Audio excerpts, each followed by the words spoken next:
Hello. Welcome back to my channel. This is Abby with Abby Reviews, and this is going to be my review and recap for The Heights Season 1, the last 2 episodes. I don't remember the numbers. It'll be in the description box. Charge it to my head, not my heart. I'm sorry, I don't know how I got distracted and missed last week's episode, but we gonna work it out and do both the last week's episode and this week's episode for today. I'm ready. Are you? Let's jump into it, shall we? Okay, so we're at Bronson's photo shoot. Things were going okay. It got a little heated for a second.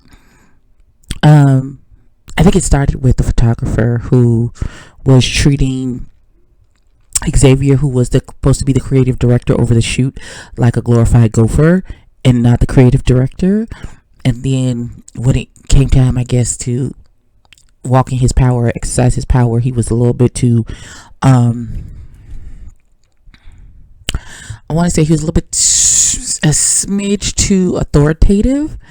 And so that rubbed one of the young ladies the wrong way. And he was like, well, we're not friends now. This is business. And he was like, I'm just trying to help you understand how it's going to be. Like, if you go on one of the big photo shoots, this is how it's going to run. Nobody cares about your feelings or how you feel about what was said or how it was said to you. You just have to follow the directions and keep it moving. And so they were like, this is friends, not business. You know, we'll table this conversation and have it later. Because I feel like the young lady felt like she was disrespected by whatever it is that Xavier was saying to her, even though I guess the information was correct. I don't know. We gonna see. But I like seeing how these black professionals are handling themselves, and it almost devolved into a cussing out, but they caught themselves, and I appreciate that. Okay, so the photo shoot went well. It was successful. Bronson and what's the child's name? And Xavier had a little conversation, and he was like, Dalmain definitely should have used you for his photo shoot for his book thing. And he talked about the dusty couch and all that stuff. Then they said that he was talking about Toddy's thing, and Bronson was like, well, Toddy was rubbing lotion on Dalmain's feet, and they think they're still a thing, and they're canoodling or whatever is happening between the two of them. And Xavier says that makes perfect sense because Toddy has been moving real shady towards Xavier, and if he's messing with Dalmain, then that would make sense.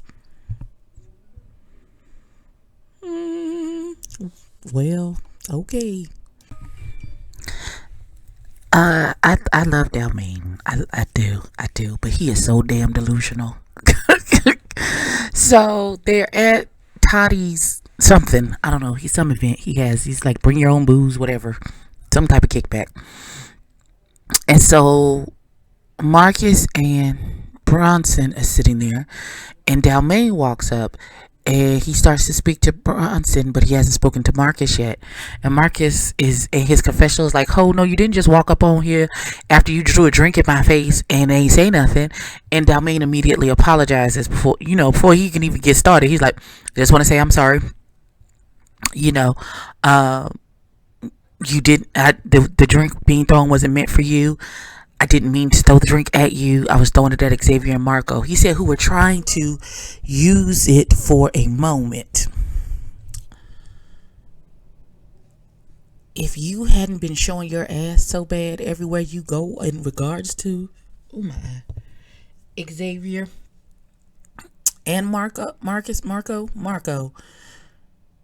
nobody wouldn't. Then they wouldn't have had to pull you aside to have a conversation with you. You've been acting ridiculously crazy because somebody missed a brunch, baby. They missed a brunch. It's not like they missed your daddy's funeral. They missed a damn brunch. Come on now. Don't do that. Okay, here we go. So he apologizes. Toddy shows up. It's for his video film release, short film situation. And so There's this scene where the baby is sitting in church, and then I guess it's a flashback to a conversation with him and his mama. I guess when he came out, and he was saying she called, first of all, she called him the F slur, which that takes me over every single time. That's like a white person calling me the N word. Like it's not gonna be all right. It's not gonna be okay. Hands will possibly is 90% hands will be thrown, because who the fuck you talking to? But this child, he's like having this conversation, and these are real conversations that are had by parents and their children. And as a parent of a child who is a part of the LGBT community, how you fix your face, because this sticks in my craw. As a person who loves the Lord, and I'm called according to his purpose, at no point did the Lord tell me that there was something wrong with my child, that I should throw them out of the house, that God didn't make them that way, that God doesn't love them as for who they are. He called their name from the foundation of the world, just like he called mine. And just like he knew me because he formed me, he knew my child and formed my child and made them the way they are. And how very dare you? How very dare you think you know more than... Listen. How dare you think you know more than God? How dare you think your mind works like his mind works? Like you know what he was thinking. You have charged to love, and that's it.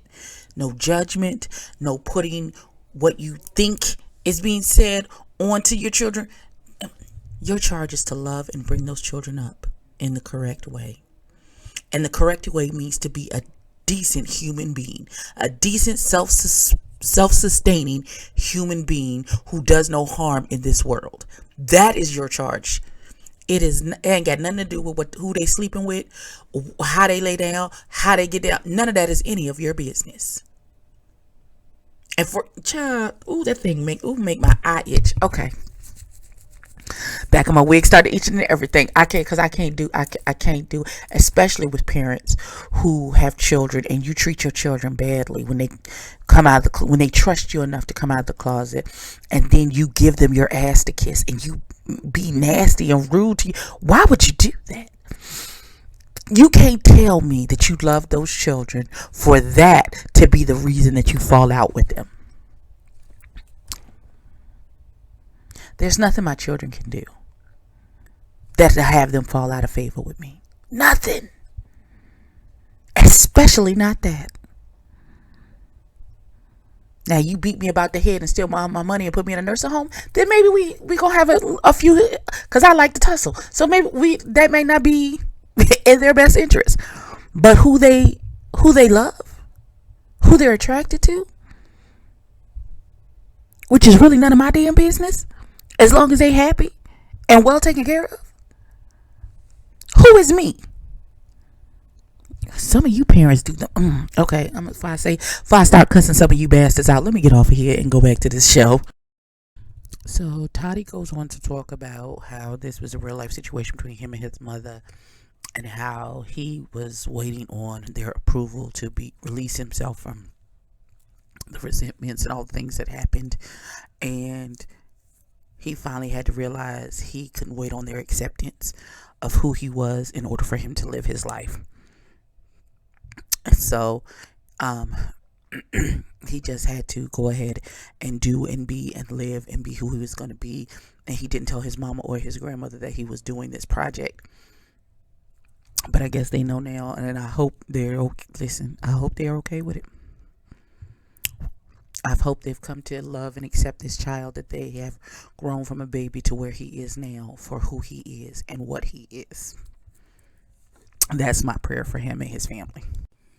Okay, so they have this event at the Break Bar, and Marcus invited everybody. Toddy couldn't come, Dalmain couldn't come. So right now it's Bronson, Marcus, Marco, and Xavier.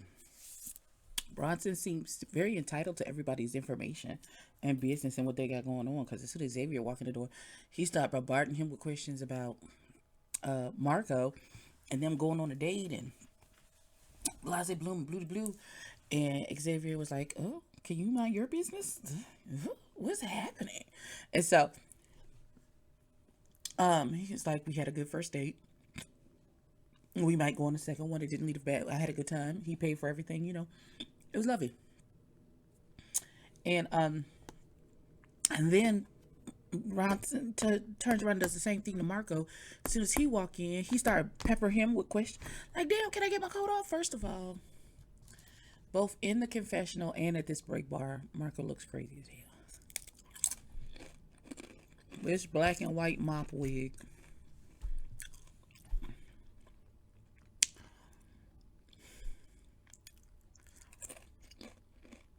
I'm hoping enough people say it enough time that it breaks through. It's not a good look, baby. It's not. And we not hating on you. We not trying to tell you nothing wrong, but you look crazy. But if that's the aesthetic you going for, listen, I don't let it go, child. To do what you got to do. Do whatever needs to be done, honey. Because this...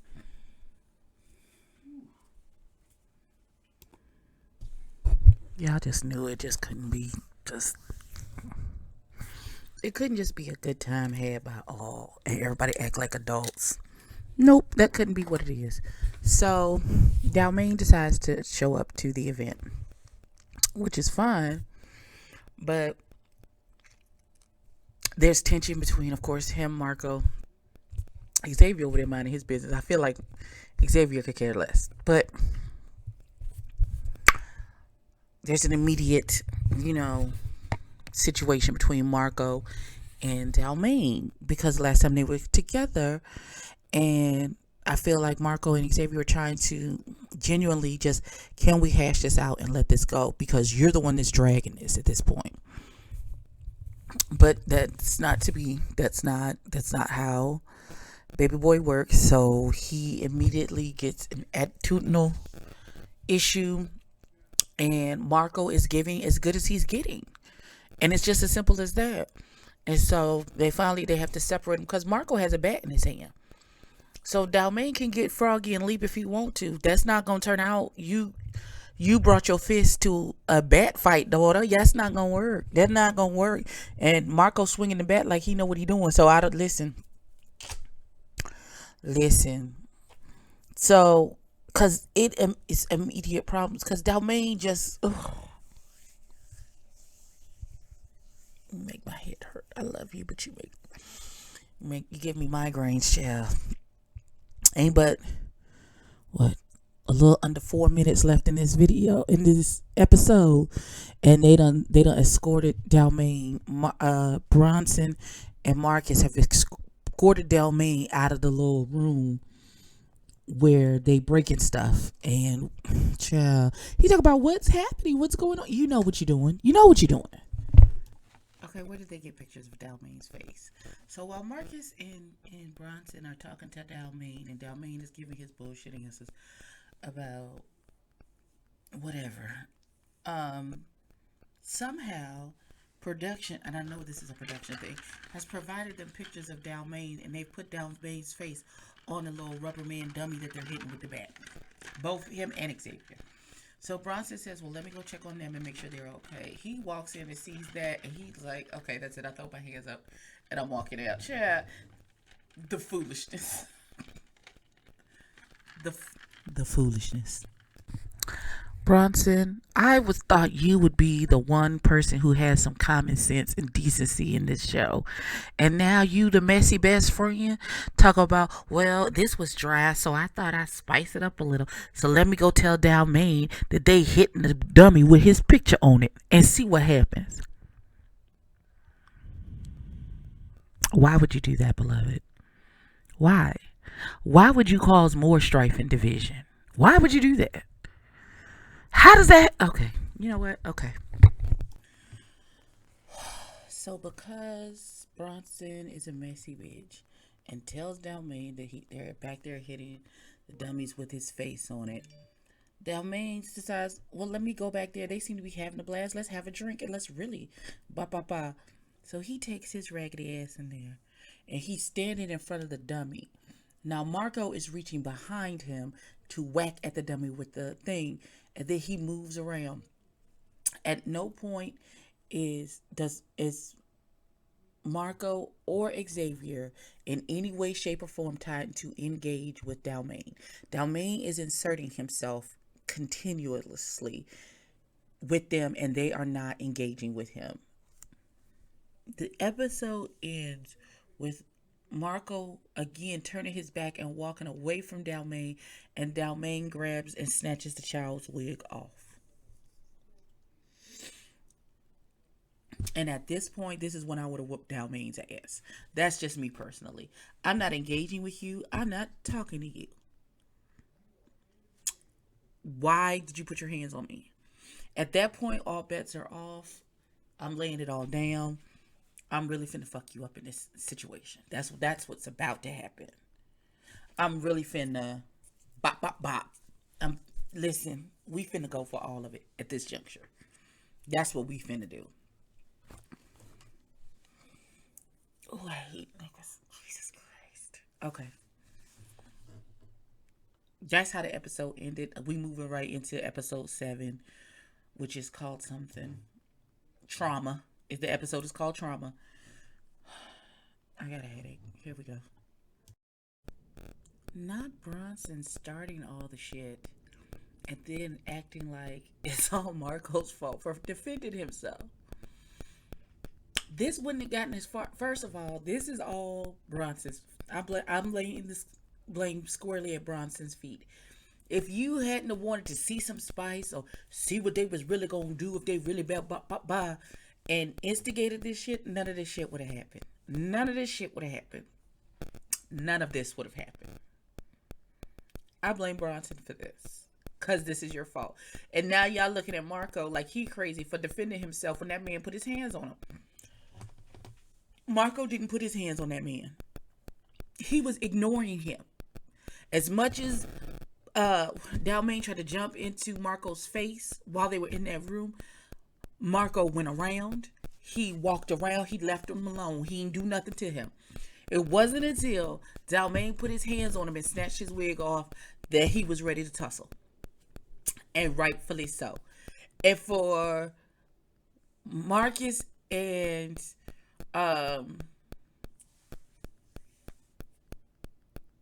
Bronson to be acting so clueless as to they don't understand the reason why this popped off is blowing me.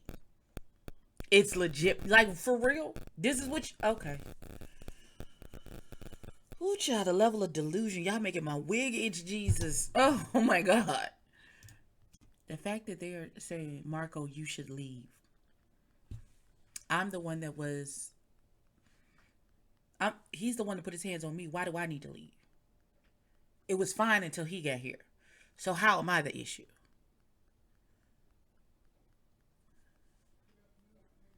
Okay. So Bronson, what is your issue? Why do you have an issue? Because you know you dead wrong in all of this. So I'm not getting it. I'm not understanding what is the problem? What is the issue? What's the concern?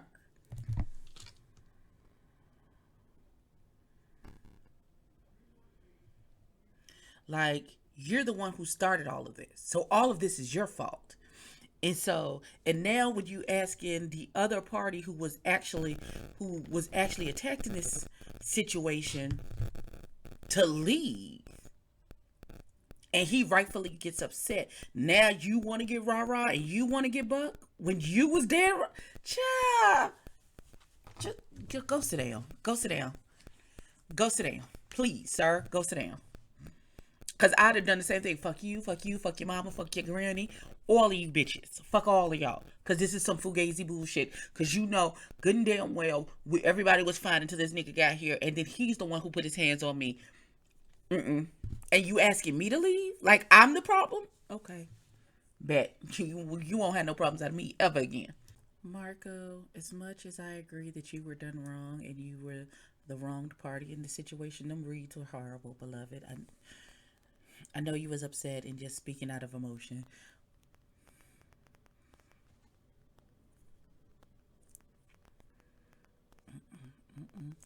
Not Bronson's house is not really in the Hamptons, and all his money he get from his sugar daddy, Jesus. Father God, in the name of Jesus, fix it, Holy Ghost. And then he said, Marcus projects don't never come to fruition.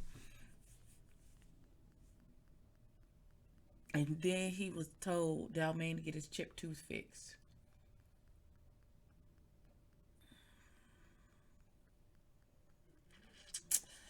Yeah, that's how that ended. We gonna move. Like, but I'm seriously now I'm side eyeing the fuck out of Bronson. I thought Bronson was gonna be the one with the common sense, but clearly that is not the case because you jumped this whole thing off and now you want to act mad like somebody did something to you. I'm done. Jesus Devonte Christ. Oh my God. So the next event is Toddy's album release party, and Dalmain is there helping him set up, and he also invited Marco to help come and help him set up. And so he sits Dalmain down and he's like, "Listen, I know y'all got tension, but Marco is on his way. I need y'all to squash whatever it is that y'all have going on before the party starts."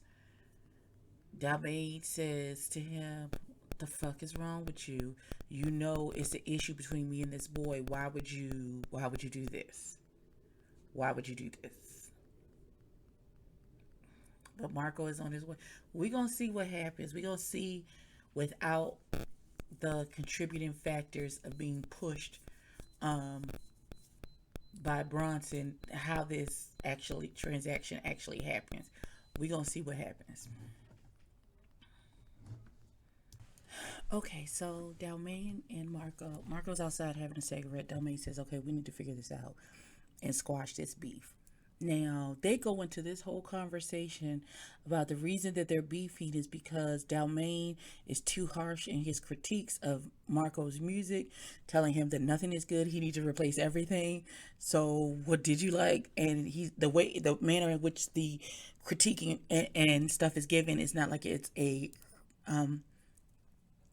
constructive criticism. Is coming more off like, "I hate everything about you and your music, so you if you could just stop, that'd be great." And not at all about the "you're a scumbag for not coming to my brunch event," which is what I thought the original phone call at Bronson's house where Dalmain went the hell off on Marco was about the fact that Marco and Xavier were getting close and then he missed the brunch. And how we get to just, we were the ones who taught the most and I communicated with you the most and your criticism, and I don't like how the way you talk to me. How did we even get here? I feel like there's some missing points. And the fact that Dalmain, he was like, Marco was like, "If you can be cool, I can be cool. Like, I don't even give a crap about any of this. I'd rather be inside just having a drink. If you can take your part, I can take my part, and we can just be cool. But I'm still pissed at Bronson and Marcus for kicking me out when you caused the issue." And then Dalmain talk about, "Oh, he needs to get himself together because he's delusional." No, beloved. He's like, "So you was hitting my picture back there and that wasn't instigating anything?" No. You know why? Because you didn't know it was happening. If it wasn't for Bronson's messy ass coming in to tell you that that's what was going on, they could have talked to you and then you could have left and that would have been the end of it. It didn't have to escalate to the point where you put your hands on that boy. It didn't have to get there. And that's squarely on Bronson trying to stir the pot. It just is what it is. Okay, so the episode ended off with a beautiful conversation between Dalmain and his friend Wade. And Wade is a true friend. Wade is a friend like me who's going to choose the truth at all times. I am your friend, and if you're doing too much, I'm going to tell you that you're doing too much. I'm going to do it in love, but I'm going to tell you the truth because I'm here to make you better. That's my job, is to make you better. Iron sharpens iron. And sometimes you get cut a little. but the truth is going to make you better. And I love the conversation between Wade and Dalmain, and how Dalmain is the type of person that he wants to help, and he gives the type of help that he would want if he was in that situation. And sometimes that's not what people are actually looking for when they ask your opinion or your help with things. And it'll come across as you're doing a whole lot when I just say, can you look at this and tell me what your opinion was? And you came back, well, scratch that, do this, do that, go over here and look at this, and we'll get it together. That's the type of friend that's the type of help that Dalmain gives, because that's the type, when he asks for help, that's what he is expecting back. It's for them to have the same level of passion and verb for whatever the project is that he's asking for assistance on. And sometimes that crumbles across as you're doing entirely too much, and you're too passionate, and it can come off sometimes disrespectful. And so I love the fact that Wade gave it to him straight, no chaser, and then turned right around and boosted him up when Dalmain was showing signs of doubting himself and his ability to make his dreams. And what if I should have gone back to college and as a fail safe, so just in case this dream that I'm chasing doesn't work out. And the words of encouragement and manifestation that Wade spoke over Dalmain touched me real good. And I just want to say that this is the healthy balance that I'm looking for in my web series. While it started with foolishness and shenanigans, because we still need to address Bronson and his big bag of bullshit. While it started with foolishness and shenanigans, it slowly moved into reconciliation between